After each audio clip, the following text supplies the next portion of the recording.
Hoje eu quero comentar alguns pontos cujo debate público a respeito deles me parece um pouco raso. E geralmente ele é raso porque as pessoas tentam responder ou resolver essas questões com respostas rápidas e simplificadas, quando na verdade se tratam de fenômenos que são um pouco mais complexos e têm um pouco mais de camadas para serem analisadas. O primeiro desses pontos é sobre o conceito de otaku. Otaku, originalmente, é um pronome arcaico para a segunda pessoa, e ele era antigamente utilizado para se tratar de fãs de ficção científica. Por quê? Porque no Japão é muito comum as pessoas se referirem umas outras usando os nomes próprios. Porque o pronome de segunda pessoa mais convencional, como anata, kimi, geralmente eles têm uma noção de intimidade, de proximidade. E usar o pronome para a segunda pessoa cria esse clima de intimidade entre quem está falando e quem está ouvindo. Só que começou a acontecer nos primeiros encontros de fãs de ficção científica, tinha aquele grupo de pessoas que eles queriam interagir uns com os outros, mas eles não sabiam os nomes uns dos outros. E eles não podiam usar os pronomes de segunda pessoa porque daria uma noção forçada de intimidade. Então eles começaram a trazer de volta o uso desse pronome que é o otaku, para se referir um ao outro. E nesse contexto original, o otaku passou a ser usado como um pouco de deboche, né? Porque era para falar daquelas pessoas que pareciam ser tão desajustadas que usavam esses pronomes, esses termos estranhos, assim, que deixava eles mais estranhos ainda. E o otaku passou a ser usado para definir esses fãs de ficção científica que tinham uma obsessão por catalogação, o hobby pela base de dados. Então, já aqueles fãs de ficção científica que faziam classificações e tabelas para organizar todos os kaiju e os alienígenas que apareciam nas séries do Ultraman. Ou então os otakus de trem, que são aqueles fãs de trem que tinham tabelas, classificações sobre todos os trens do Japão, as velocidades máximas que eles atingiam, a distância total dos trilhos. Então essa ideia daqueles sujeitos que eram tão fãs de uma área, que coletavam informações para criar essas bases de dados sobre essas áreas que eles eram fãs. Mas eram pessoas que eram conhecidas por terem esse domínio sobre informação, sobre catalogação, mas que não necessariamente construíam discussões teóricas a partir dos objetos de quais eles eram fãs. Eles catalogavam, mas não necessariamente eles teorizavam ou relacionavam esses objetos com o contexto no qual eles viviam. O termo otaku passou a ser utilizado no contexto das animações e dos quadrinhos japoneses em 1983, quando um autor chamado Nakamori Akio escreveu um artigo para a revista Mangá Buriko, que era um desses fanzines que surgiram ali no final dos anos 70, começo dos anos 80, para discutir sobre quadrinhos, sobre animação, e no qual os fãs publicavam desenhos próprios, histórias próprias, e que era editado pelo Otsuka Ed. E o Nakamori, ele passa a utilizar esse termo otaku para falar dos antigos fãs de ficção científica. Porque naquele momento, final dos anos 70, começo dos anos 80, houve uma grande cisma entre os fãs de ficção científica. Então Nakamori, ele apresenta ele como um representante dos novos fãs de ficção científica, e portanto os fãs de ficção científica legais, descolados e na moda, e os velhos fãs de ficção científica, que ele vai chamar de otaku para tirar sarro deles. São aqueles caras desajeitados que usam o termo otaku, essa expressão arcaica, para se referir uns aos outros. E o motivo dessa grande cisma que vai acontecer entre os fãs de ficção científica vai ser a partir do Gundam. Primeiro o Gundam em 79, e depois, em 82, o Macross. E hoje a gente pensa em Gundam e Macross como duas obras tradicionais da ficção científica japonesa, da ficção científica de animação. Só que quando elas foram lançadas originalmente, teve uma forte resistência entre um grupo bem grande de fãs de ficção científica em relação a essas obras. E o ponto foi muito específico. O que levou a essa grande cisma nos fãs de ficção científica entre os antigos e os novos foi o shoujo. Logo depois da guerra, teve uma forte e rápida produção de obras culturais para meninos. O shonen, ele apareceu bem rápido. E toda uma produção de outras formas de produção cultural voltada para meninos. Só que a produção para meninas, ela demorou a aparecer. Demorou para o pessoal da indústria cultural perceber que existia um público consumidor nas meninas. Então, o grande estouro do shoujo, dessas histórias em quadrinhos feitas para meninas, acontece pelos anos 70. E lá nos anos 70, a gente tem principalmente o chamado Grupo de 24, que são o primeiro grupo de mulheres a escrever quadrinhos para mulheres. E o que levou à grande cisma foi que, final dos anos 70, começo dos 80, vai ter um grupo de homens, adolescentes e adultos que vão se tornar fãs do shoujo.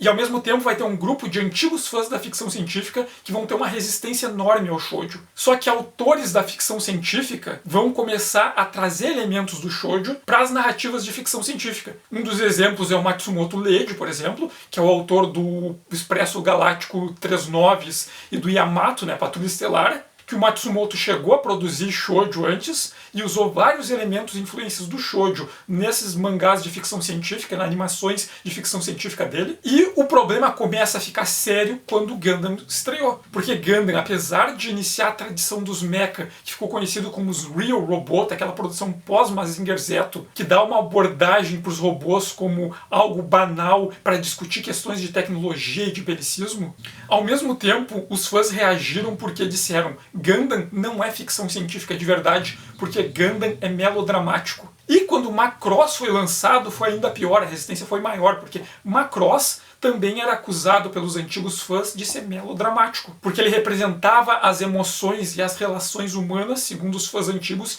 de maneira exagerada. E por que isso que eles chamavam de maneira exagerada? Era influência do shoujo. Se a gente pensar em Macross, Macross se coloca como uma continuidade ao Yamato. Do mesmo jeito que se trata daquela nave espacial que atravessa o espaço no formato de um submarino, o Macross, de novo, é sobre uma jornada no espaço envolvendo uma grande nave que parece um porta-aviões.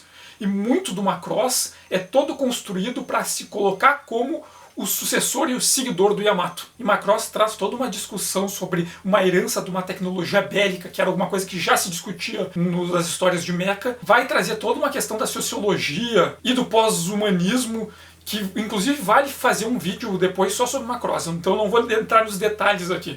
Mas se a gente parar para pensar, o núcleo de Macross é sobre relações emocionais. É sobre o triângulo amoroso entre o protagonista, o Hikaru, que é o piloto comercial que acaba tendo que virar um piloto militar para lutar na guerra. E de um lado a gente tem a Hayase, que é a oficial do Macross, que vai ser a estrutura base para todas as tsunderes que vão vir depois. Do outro lado a gente tem a Lin Mimé, que vai ser construída toda com a ideia do kawaii, aquela menina que é inocente, meio boba, e que quer ser uma idol, vai se apropriar de toda aquela estética das idols, daquelas cantoras pop que eram construídas por empresas e por empresários para ter uma imagem que fosse cativante ao público. Então a Mimé traz todo esse imaginário das idols pop, e que eu não sei porque ela é um triângulo amoroso, porque a Mimé é muito chata. Outra discussão no núcleo vai ser o romance entre o Roy Fokker, que é um capitão da esquadrilha de pilotos militares, e a Cláudia, que é a operadora de armas do Macross, e vai ser um romance trágico. E a gente ainda tem uma outra relação de romance, que é o Max, um piloto dos humanos, e a Milia, que é uma piloto de guerra dos alienígenas, e eles têm um romance entre eles, mas ao mesmo tempo eles são rivais, e eles não podem ficar juntos porque cada um deles faz parte de um lado de duas civilizações que estão em guerra. Então se a gente parar, analisar Macross e tirar todo o elemento da discussão da ficção científica, que é pesado, é denso, mas mesmo assim não é o núcleo essencial da história, a gente vai ver que é uma história sobre relações de amor. E todo o drama envolvendo essas relações de amor. E isso acontece porque Macross e Gundam e toda essa nova ficção científica japonesa que vai aparecer ali no final dos anos 70, começo dos 80, ela se apropria de elementos da tradição do shoujo. E isso vai causar essa grande ruptura entre os novos fãs de ficção científica e os velhos que eles vão debochar e vão chamar de otakus. Então a gente tem uns novos fãs que aceitam e abraçam o shoujo. Inclusive é nesse período que vários produtores de animação e quadrinhos feitos para meninas, como a das Meninas Mágicas, vão se espantar porque vão descobrir que grande parte dos consumidores dos produtos deles, na verdade, são homens adultos. Então, no final dos anos 70, começo dos anos 80, vai ter um público masculino que vai abraçar o shoujo. E alguns deles vão ter orgulho de dizer que eles gostam de shoujo e não do shonen. E os antigos fãs, aqueles que eram conhecidos como os catalogadores, eles não vão aceitar isso, porque essa influência do shoujo para eles está estragando a ficção científica, porque está feminilizando a ficção científica. E essa é a grande ruptura. Só que o que vai popularizar o termo otaku vai acontecer em 1989, quando um sujeito chamado Miyazaki Tsutomu vai assassinar 4 menininhas. E isso vai ser um caso chocante para o Japão, vai aparecer na mídia e tudo. E quando a polícia invadiu o apartamento dele, descobriu que ele tinha uma coleção enorme de fitas VHS. Ele gravava vários programas de televisão, gravava programas de auditório, esportes, entrevistas, tudo, e catalogava aquilo tudo. Então ele tinha um grande acervo catalogado de uma maneira extremamente esquemática, todos os programas que ele assistia na televisão. Só que o que vai chamar a atenção da imprensa é que ele tinha catalogação de animações. E é isso que vai virar assunto. Não vamos discutir o fato de que ele catalogava todos os programas, mas sim que ele era um catalogador obcecado por animações. Mesmo os VHS de animação sendo só um recorte específico do acervo dele. Então vai se trazer toda à tona uma discussão sobre os otakus, como aqueles sujeitos que têm essa mania por catalogação, por criar esses bancos de dados e que não conseguem se relacionar com a realidade. Por isso que eles vão atrás desses mundos de fantasia e de catalogação. E quando isso acontece, a imprensa japonesa não vai fazer diferença entre os velhos fãs, os otakus, e os novos, que são aqueles que aceitam essas questões do shoujo e dessa produção feita para o público feminino. Para a imprensa vai ser todo mundo otaku. Então vai se criar essa noção pejorativa de que o otaku é todo fã de animação, de quadrinhos, de ficção científica, de qualquer coisa, que é obcecado por catalogar e que não tem capacidade de se relacionar com o mundo real. Por isso que ele vai nessas obsessões de catalogação e ele se isola nesse mundo de fantasia. E esse assassino Miyazaki, que era um serial killer, ele não vai ser levantado como o serial killer, e sim como o assassino otaku. E daí vai se construir toda essa imagem negativa muito mais pesada em torno do otaku. E é justamente nesse período, final dos anos 80, começo dos 90, que vão começar as discussões teóricas e as pesquisas sobre o que é ser otaku. Alguns tentando construir esse discurso de por que os otakus eram perigosos, eram pessoas alienadas que não conseguiam conviver em sociedade, e outros autores que vão tentar estudar esse mundo para tentar mostrar que não era bem assim. Não era uma coisa tão pejorativa, tão problemática, tão maluca quanto a imprensa estava dizendo. E é justamente nesse momento que muitos fãs de quadrinhos e de animação vão se tornar estudiosos e pesquisadores sobre essa questão do que é otaku e dessa cultura otaku. E vão se criar várias teorias para tentar explicar e entender o que é ser otaku. Algumas dessas teorias vão discutir sobre o otaku como o homem desempoderado, o homem que perdeu, que nunca recebeu poderes dentro de uma sociedade. E para entender isso a gente tem que pensar no Japão pós-guerra. O Japão logo do pós-guerra se construiu uma identidade, uma idealização do homem como o salaryman. Salaryman é aquele sujeito que ele se forma na faculdade e não importa muito qual curso que ele fez, porque ele precisa ser formado na faculdade, ter um diploma qualquer, para conseguir um emprego bom num setor administrativo de uma grande empresa. Tendo esse emprego num setor administrativo de uma grande empresa, ele se torna um sujeito de classe média, ele vai poder casar, comprar uma casa, ter uma família e comprar vários bens específicos que vão dar para ele uma certa distinção social. Então a ideia do homem ideal desejado pela sociedade é aquele que produz e consome. E isso está muito relacionado com uma coisa parecida que vai acontecer nos Estados Unidos, ali também no pós-guerra, nos anos 50 e 60. E tanto com a ideia das famílias, aquelas mononucleares, né? Porque antes disso a gente vai ter famílias que são organizadas através, sei lá, tem um casal, tem os filhos, tem os netos, perto moram os irmãos, os tios, os primos e tal. Aquelas famílias com uma noção de clã ou de um grande núcleo familiar. Nos anos 50 e 60 vai ter todo um incentivo para a ideia da família ser formada por um homem e uma mulher, um casal e seus filhos. E para um homem e uma mulher ser um casal, eles têm que casar, e para eles casarem, eles têm que sair da casa de seus pais. Para um homem ser realizado, ele tem que comprar a casa própria. Nos Estados Unidos, ele tem que ter um carro próprio. E ele tem que ter uma série de bens adquiridos. Essa ideia de família construída de um casal e seus filhos, ela está muito associada com uma proposta de consumo. Porque grandes famílias em formato de clã convivendo juntas, elas só precisam de uma casa, elas só precisam de uma geladeira. E famílias em vários pequenos núcleos de casais independentes, elas precisam cada um comprar uma casa, cada um comprar uma geladeira, cada um comprar um carro, um fogão e tal.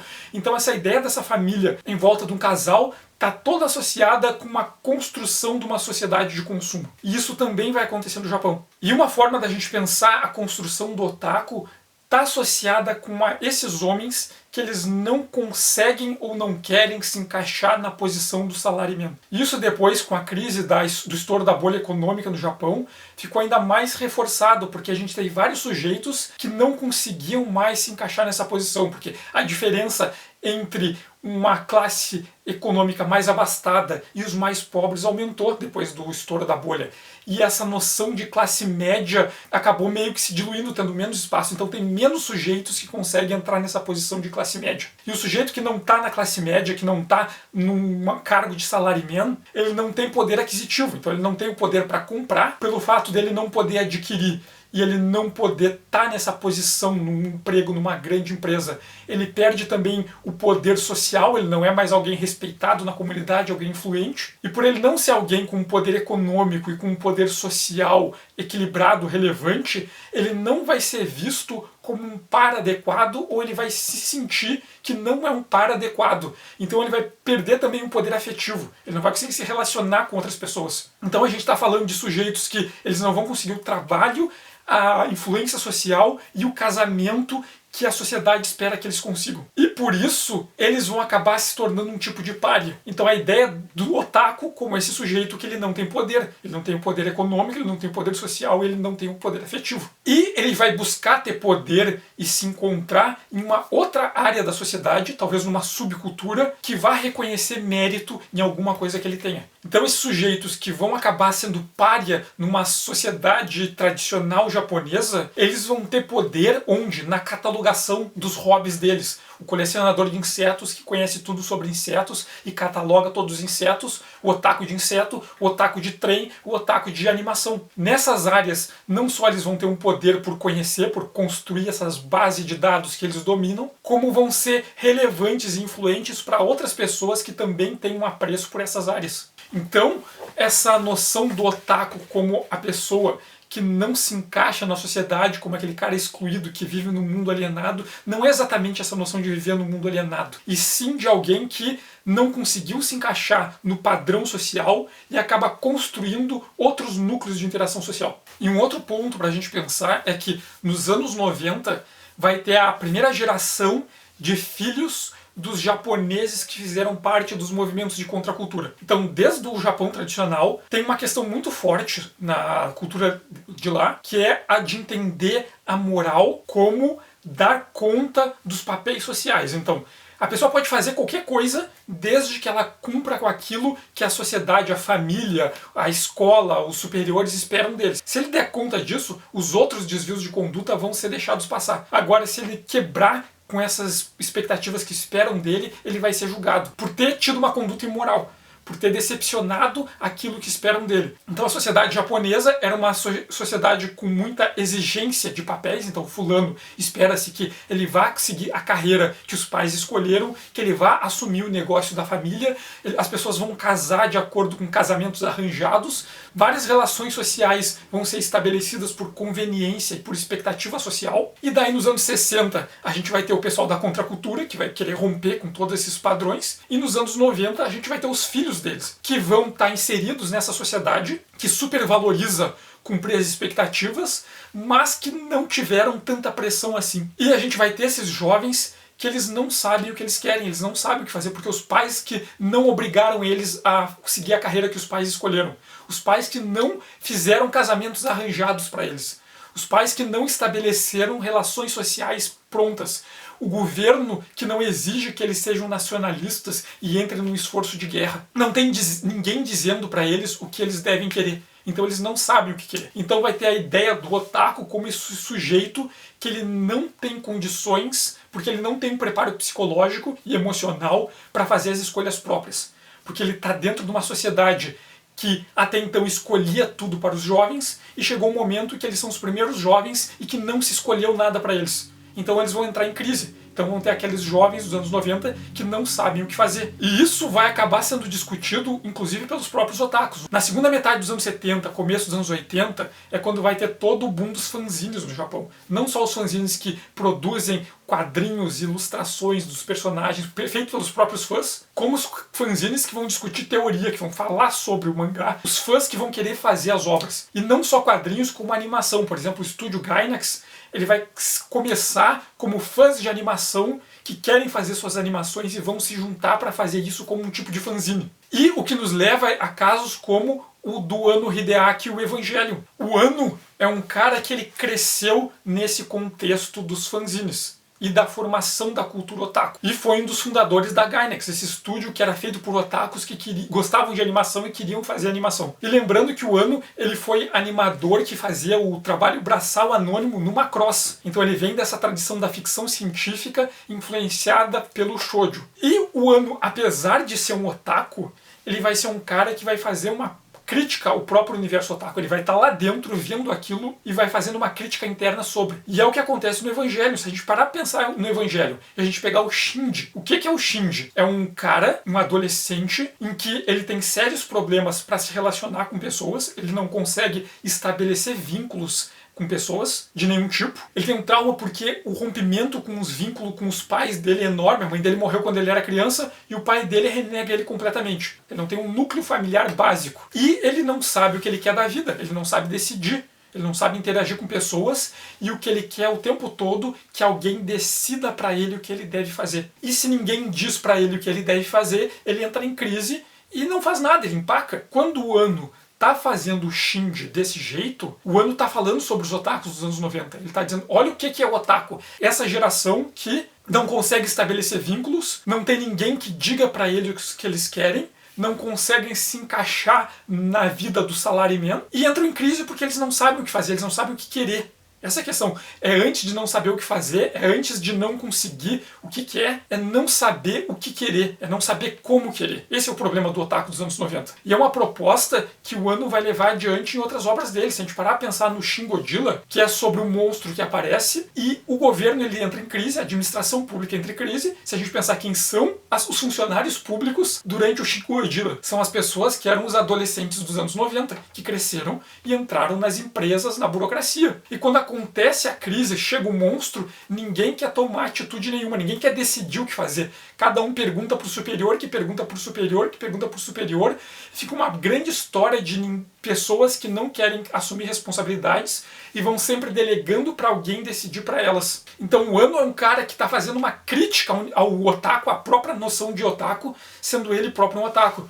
Inclusive tem um documentário que acompanha o Anno, inclusive ele vai visitar a escola em que ele estudava quando criança, e lá ele conversa com alunos, e uma aluna, eu acho, pergunta para ele se tem alguma coisa que ele não gosta no próprio trabalho. E ele fala que o que ele não gosta no trabalho dele são aquelas partes em que ele olha e se vê no próprio trabalho. Ou seja, ele está fazendo uma obra que está imersa na cultura otaku, mas ao mesmo tempo ele está criticando, ele está fazendo uma paródia do otaku e ele olha para aquela paródia do otaku e se vê. E o que ele não gosta quando ele vê ele próprio. Ou seja, como ele vê o otaku através dessa crítica, ele se reconhece como sendo um. Então, se por um lado a definição do otaku vai estar envolvida com esse homem que não tem poder na sociedade, ou esse homem que não consegue tomar decisões, que não sabe o que fazer e o que querer, também vai fazer parte dessa noção do otaku a ideia do homem que se aproxima de alguma forma de algo que até então era feminino. Como esses homens que eles são fãs de shoujo, por exemplo, que é uma produção cultural que era originalmente pensada para meninas. Então também faz parte dessa noção de otaku uma ideia de resistência. Uma resistência à construção do ideal de masculinidade no Japão pós-guerra. A ideia de que o homem tem que ser o salaryman, o homem tem que ser aquele cara que está comprometido com o mundo capitalista, que ele trabalha e luta a favor de uma empresa para ter um poder social, econômico e afetivo e consumir e mostrar o sucesso dele através do consumo desses bens específicos. Vai se construir também a ideia do otaku como uma resistência a esse ideal de masculinidade que está associado com o consumo. O otaku é esse sujeito que ele nega essa masculinidade, que nega qualquer aproximação com o que é feminino, como eram os antigos fãs de ficção científica, que achavam que o Gundam tinha destruído a infância deles. Então, o otaku ele vai ter uma dimensão de marginalidade, de alguém que está, de certa forma, contra o sistema. apesar de não ser completamente desassociado de uma ideia capitalista de consumo, porque vai ter o consumo voltado para os otakus, de uma certa forma eles estão negando uma noção de masculinidade que eles herdaram do pós-guerra. E outro momento que vai ser importante para a construção dessa ideia do otaku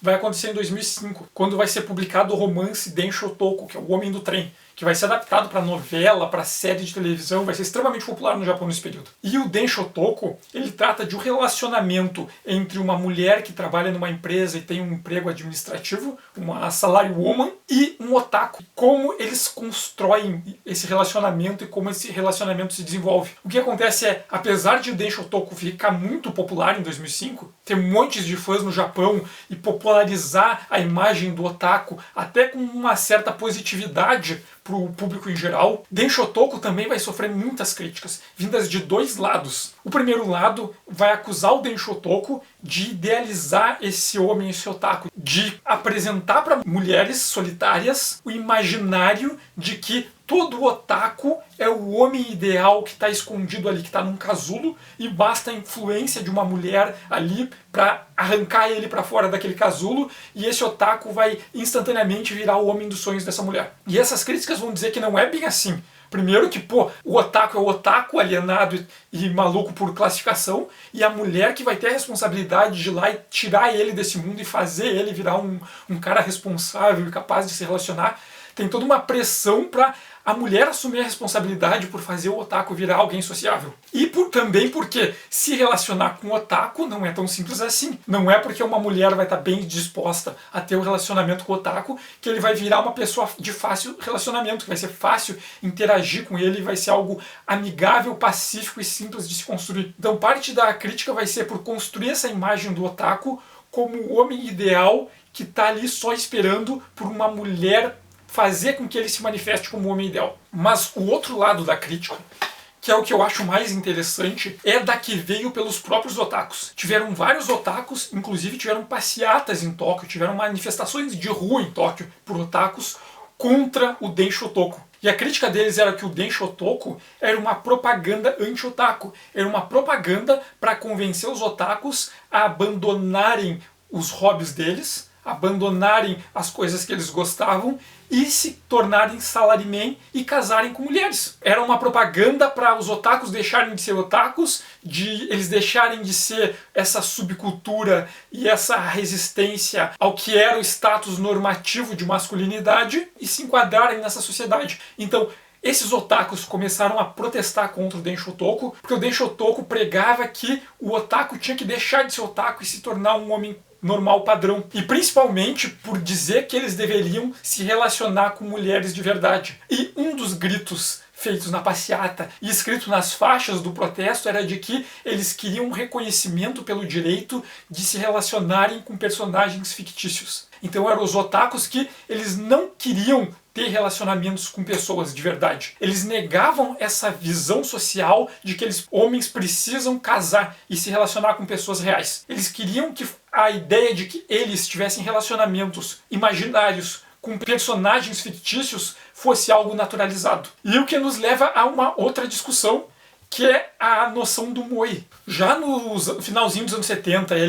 principalmente no começo dos anos 80, quando vai ter esse boom dos fanzines, vai se construir uma tradição iconográfica das bishoujo, as garotas bonitas, que eram desenhos que combinavam técnicas do shonen com do shoujo, feito para esses homens que eram fãs de shoujo, que eram fãs da ficção científica melodramática, apreciarem essas personagens bonitas. Então eram ilustrações de meninas bonitas, feitas para um público masculino. E a partir disso, nos anos 90, vai se criar essa ideia do moe. O moe ele vai surgir na internet primitiva dos anos 90, quando pessoas nesses grupos de discussão sobre animação vão querer falar que eles estavam ardendo de paixão por uma personagem, vão tentar escrever o verbo moeiro, que é queimar, só que o sistema de preenchimento automático vai usar um ideograma diferente, um kanji diferente, que também vai se pronunciar como moeiro, só que é o verbo brotar, ou nascer botões de flor. E a repetição desse erro na correção automática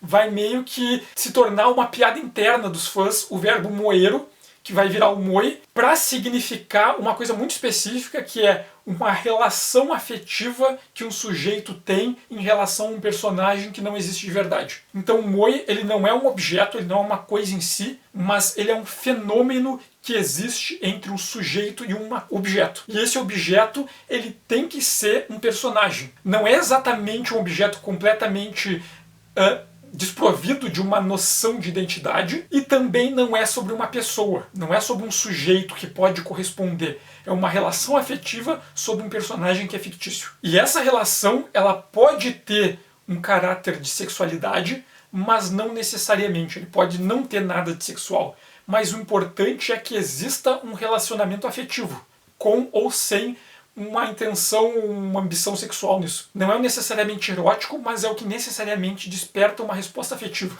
E isso vai criar um debate extremamente grande no Japão, que até hoje é discutido, que é de novo sobre o otaku, e daí o otaku vai ser muitas vezes associado nessas narrativas comuns da imprensa genérica com essa ideia do moe. De novo, vai voltar essa ideia do sujeito que é alienado, que vive no mundo da fantasia, e que ele vive num mundo de fantasia de uma maneira tão profunda que ele não conseguiria distinguir o que é real e o que é fantasia. E ao mesmo tempo vão se ter vários estudos psiquiátricos a respeito disso. Vários deles vão concluir, inclusive, que não é o caso, que esses otakus que defendem essa noção do moe, eles não têm dificuldade em separar o que é fantasia e o que é real, mas eles sabem que aquilo é fantasia e optam pela fantasia. E vai ter toda uma movimentação, por exemplo, aqueles sujeitos que vão começar a exigir mudanças legais para permitir que pessoas possam casar com personagens do Japão.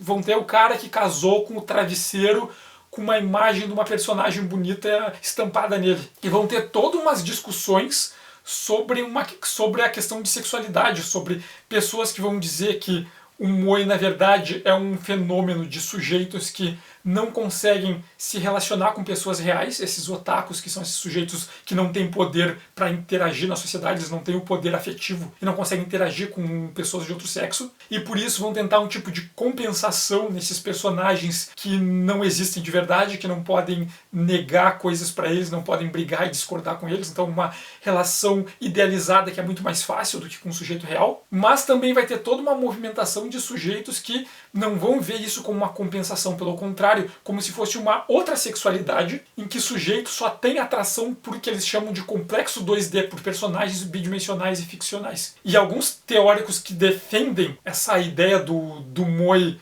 extremo, desses sujeitos que eles não querem se relacionar com pessoas de verdade, eles querem se relacionar só com pessoas imaginárias, só com personagens, que eles vão dizer que seria o contrário. Se uma pessoa que tem sentimentos só com personagens que são idealizados, não se discute a idealização ou não deles, se ele tentar se relacionar com uma pessoa real, o relacionamento com uma pessoa real, com uma mulher de verdade, vai ser sempre uma compensação por ele não conseguir se relacionar com esse personagem que não existe. Então ele vai ter uma vida infeliz e a parceira dele também vai ter uma vida infeliz. Então são um dos que as pessoas que são a favor de que existe um elemento saudável e que o relacionamento com personagens que não existem é um tipo de sexualidade diferente que deveria ser considerada e respeitada como outras. Enquanto muito da crítica vai acusar o moe do problema da idealização e da fetichização, né? Porque são homens que têm um desejo, que pode ser sexual ou não, mas que necessariamente é afetivo, que necessariamente é de relacionamento, em relação a mulheres que são imaginárias, que são idealizadas e que nunca vão negar alguma coisa para eles, que não vão brigar com eles não precisam chegar a um acordo com uma mulher que é idealizada, eles não precisam abrir mão de coisas em favor de um personagem imaginário. E que esse tipo de produto voltado para jovens, muitas vezes existem obras que têm esse apelo moe e que tem um apelo moe sexualizado, voltado para crianças ainda, inclusive para questões infantis, e não é discussão sobre sexualidade ou não. Muitas vezes se vê críticas genéricas por aí de quando se critica o moe e a sexualização dessas obras ficcionais japonesas, da animação, dos quadrinhos e tal, deixa a cultura dos caras, não se pode criticar a cultura dos caras e tal. Só que isso é um problema, assim, porque a gente para pra pensar, a cultura japonesa, desde a década de 1910, e principalmente a partir dos anos 20, o movimento sufragista foi muito forte no Japão. E nos anos 60, quando teve a segunda onda do feminismo, o feminismo começou a ser muito forte no Japão também. Então o Japão tem toda uma tradição de discussão feminista. Então quando se discute uma animação japonesa, um quadrinho japonês, pela perspectiva feminista, não é, vocês estão se metendo na cultura dos caras, não, porque o feminismo faz parte da cultura japonesa há muito tempo, há uns 100 anos pelo menos. E a discussão sobre a produção artística e cultural com caráter sexual, ela já acontece no Japão desde a Era Edo. Desde o século 17, 18, os shoguns Tokugawa, eles já tentaram regular e censurar a arte com teor sexual no Japão. Eles tentaram censurar e regular a shunga, o kyoes com temática erótica, o teatro kabuki, as atividades de prostituição que envolviam simultaneamente apresentações artísticas. Então o debate sobre a regulamentação, a censura e o tabu na arte que tem conteúdo sexual no Japão não é uma coisa nova, não é uma coisa que estão forçando na cultura japonesa, porque é algo que acontece na cultura japonesa desde o século XVII. E desde o século XVII eles têm debates enormes sobre isso. Se a gente pegar hoje teóricos japoneses, eles vão estar debatendo sobre isso, eles vão estar debatendo sobre os limites da arte com teor sexual, eles vão estar debatendo sobre questões do feminismo, e é uma coisa que é discutida no Japão há muito tempo.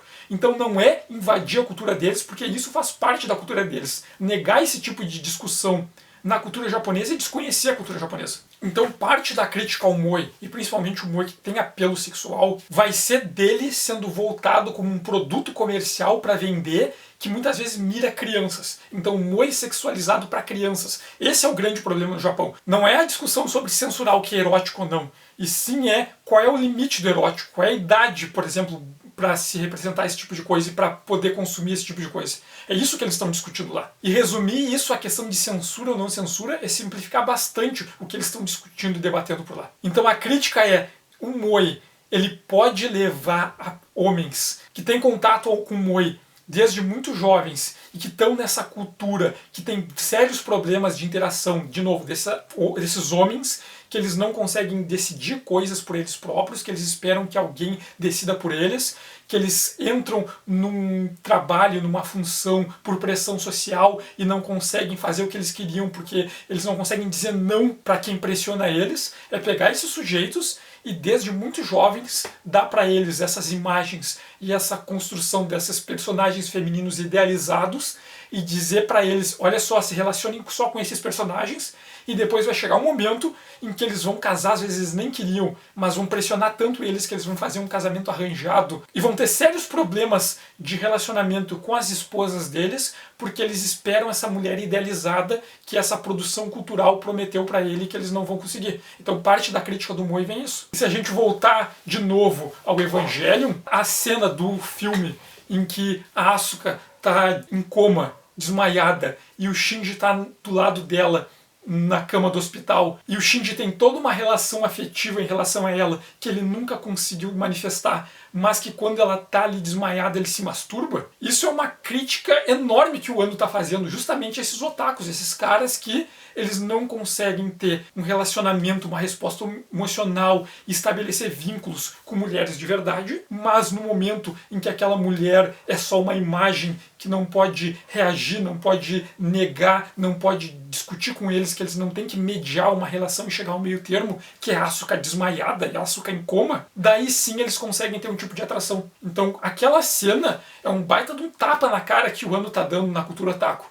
E numa cultura otaku que ele se reconhece como sendo um. Como ele mesmo disse, a coisa que ele mais não gosta na obra dele são os momentos em que ele se vê. E o que ele está falando ali é sobre esses otakus que têm essa relação com o moe. Então o Evangelho ele é muito ambíguo justamente porque o Evangelho ele vai fazer parte da construção do imaginário do moe nos anos 90, né? Porque as personagens do Evangelho, se a gente parar pra pensar, todas elas são construídas para ser bonitas e para estabelecer um tipo de atração em relação ao público masculino, mas ao mesmo tempo em que ele produz o moe, ele está criticando o moe dentro de uma própria obra que é apelativa no sentido do moe. Então o Evangelho é extremamente ambíguo por fazer parte disso, assumir que faz parte disso e ao mesmo tempo se criticar e criticar isso. Criticar os próprios personagens. Os próprios personagens são otakus. Os próprios personagens não conseguem se relacionar com outros humanos e são levados pela essa noção do moe.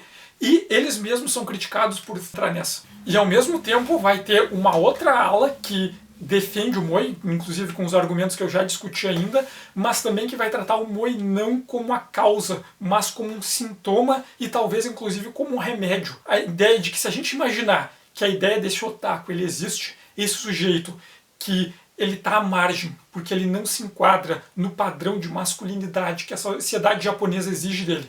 Ele vai ser um pare de qualquer jeito, ele não vai conseguir se colocar nesse papel, e se ele se colocar nesse papel ele vai ser infeliz. Então esse cara ele tem sérios problemas porque ele não vai se reconhecer em nada da sociedade. E alguns teóricos vão levantar que será que o moe não vai surgir justamente para dar algum tipo de vínculo emocional para esses sujeitos que não teriam um vínculo emocional? São essas pessoas que eles não conseguem se colocar nesse padrão social que exigem deles, eles não têm essa noção de masculinidade, de sexualidade que se considera padrão, e que eles teriam completamente isolados da sociedade, e quando eles conseguem estabelecer vínculos afetivos com esses personagens, vínculos que eles não conseguiriam estabelecer de jeito nenhum com outras pessoas, será que isso não é uma chance desses caras serem felizes, por exemplo? A ideia de que o complexo 2D seria uma sexualidade tão válida quanto qualquer uma das outras. Inclusive tem vários depoimentos de pessoas que justamente nesse mundo que alguns dizem o mundo de fantasia, mas que nesse mundo